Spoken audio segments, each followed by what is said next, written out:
Only a fool learns from his own mistakes. The wise man learns from the mistakes of others. Otto von Bismarck. Autobiographies provide us with valuable lessons from world-class mentors that gives us insight about their trials and tribulations. By learning about others' experiences, we can better position ourselves to respond differently to the same situations. Reading about other people's lives increases our emotional intelligence by teaching us empathy. Autobiographies also helps us to understand that we are not alone when we face difficult situations. For these reasons and more, I strongly encourage you to find mentorship by reading others' stories. Hey everybody! Welcome to the Build Young, Grow Wealthy podcast. My name is Walida Cherie, and I help millennials manage, protect, and grow their income to one day obtain financial freedom. In today's podcast episode, I will share 5 autobiographies everyone should read, so be sure to stay until the end for a bonus. If you want to know every time I upload, don't forget to subscribe and leave a review of this episode. Without further ado, let's get into this.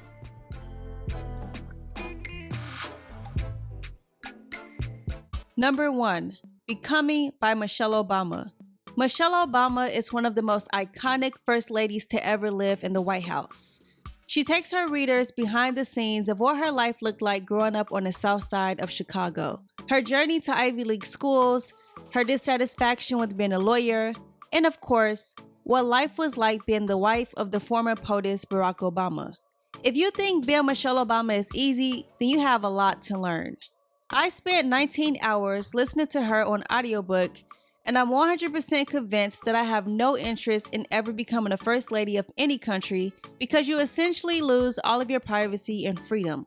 The lesson we can learn from Michelle is that if you are the wife of a powerful man, it takes you pumping the brakes on your goals so that he can accomplish his. This could mean temporarily working from home and raising kids so that they can have a routine, working alongside your husband to push him closer to his mark, or being a role model as his wife. Additionally, I learned that it's possible to raise kids in an affluent lifestyle while teaching them values that would keep them humble. If you are married to a powerful man in any industry and want to maintain your own identity and raise a family, then I highly recommend reading Becoming by Michelle Obama.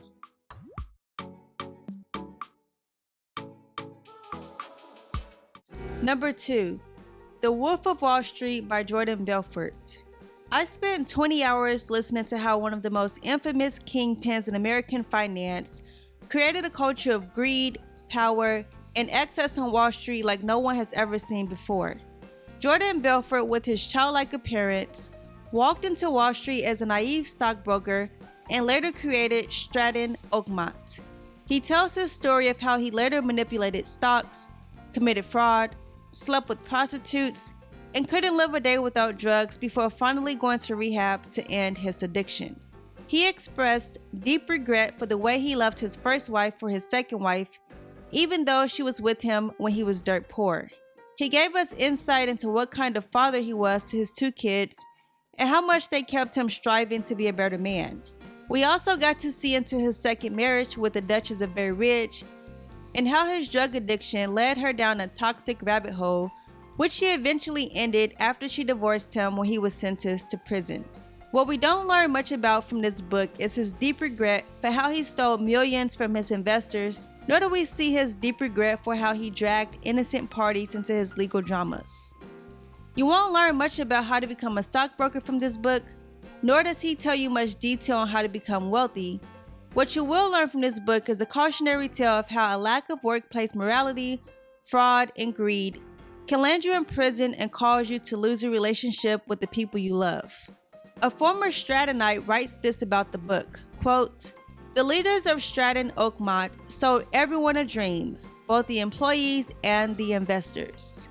It was the dream of being rich. It was a dream people wanted to believe in. The brokers and cold callers came in each day hanging on to the dream that they would catch the whale one day. Investors bought IPOs in hopes of hitting something big. It truly was selling fairy dust." End quote. Number 3, I'm Glad My Mom Died by Jeanette McCurdy. This #1 New York Times bestseller is a memoir of child star from the Nickelodeon TV series iCarly that talks about her struggles as a former child actor, including her struggles with eating disorders, addiction, and her relationship with her overbearing mother. At the beginning of the book, Jeanette identifies her mother's actions as love because, like every child, you would like to believe that your parents only want the best for you. After spending 6 hours listening to Jeanette tell her story, she was able to identify her mother's actions as abuse. Although the topics mentioned in this book were hard to digest because they dealt with the abuse of a minor, Jeanette is an excellent writer and made understanding her story easy to read. If you are someone that has a narcissistic parent or knows someone that does, then this book will help you to identify signs of abuse and how to navigate around them. You should also read this book if you have kids or plan to have kids to understand how forcing them to live your dream and not theirs can cause long-term damage to them becoming an adult. Number 4, The Perfect Day to Boss Up by Rick Ross. This rags to riches story takes you on a journey on how a struggling rapper became a hip-hop icon. Rick Ross, also a businessman, shares his adversity and setbacks as well as his secrets to success. In this book, you will learn how to turn your ambition into action, tips for managing and investing your money, inside stories from his business and music ventures, why failure is central to success, secrets to handling stressful situations, and how to build a perfect team. The way this book is written, I felt like during my 4 hours of listening to this audiobook, we were having a one-on-one conversation. A fun fact about Rick Ross is that he bought former boxer Evander Holyfield's house from foreclosure and got a bargain for what he now calls the Promised Land. During the pandemic, because everyone was in lockdown, he bought a tractor to cut his own 235 acres of land. From my perspective, Rick Ross' offstage personality is much different than his onstage personality. He comes from humble beginnings and he doesn't minimize people's work just because they may be the ones sweeping the floor. If you're a new entrepreneur, then this book will give you the motivation you need to boss up and take your hustle to the next level. Number 5, Will by Will Smith. Imagine being on set with Will Smith for 16 hours with non-stop laughter, tears, and grasping your breath. This inspiring book shows us Will's outer success as a musician and actor, as well as his journey of becoming one of the most recognized faces in Hollywood. I have no idea how to recommend this book without giving any spoilers, but when I tell you that this was hands down the best audiobook I have ever listened to, it really is. I do strongly recommend listening to Will narrate his life on audiobook versus reading a physical copy of this book.